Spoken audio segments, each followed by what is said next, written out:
Coach Drew and Baylor complete college basketball's greatest rebound and rebuild with a championship. It's a story bound for Hollywood. I'm not kidding. Or for the shelves the next time you walk into a bookstore. He kept talking about how we were going to build something really special for the future. And looking back on it now, I think, we see it. But at the time, we couldn't. What was your name? Matt Saman was a guard on Baylor's basketball teams from 2000 until 2004.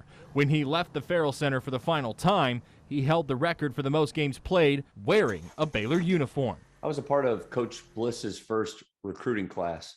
So he came into Baylor with there's a lot of excitement about his ability to rebuild a program and to take it from nothing to something, and to be a part of his plan for that was pretty cool. It's fun to watch Baylor football now. Saman was at Baylor in 2003 when all of the work the Bears put into building their basketball program came crashing down in front of them in scandal, a murder, a cover-up, and lots of collateral damage. For a long time, we didn't know, what had happened to Patrick. Was he okay, and was he just going to pop up somewhere, and so we found out that what happened between him and Dottie, and that was just, that's the biggest tragedy in the whole thing, is the loss of Patrick.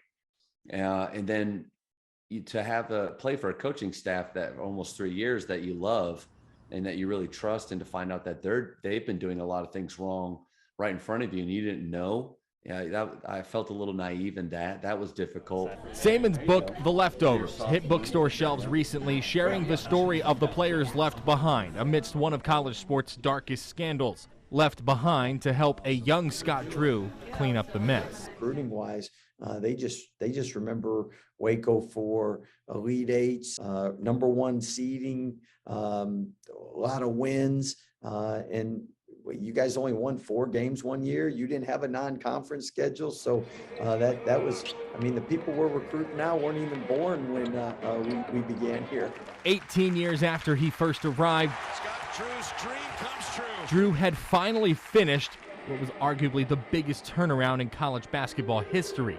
Just 15 years after winning 4 games in a season without a single non-conference game, leading to his own hardbound story, The Road to Joy. For me personally, it was the perfect time to just share what God's done with our program and acknowledge all the players and athletic staff members, administration, athletic directors, everyone that's been a part of it. 2 perspectives on a singular journey. Reading the book, I actually, you always wish you'd done more to help your student athletes, and the struggles that they went through.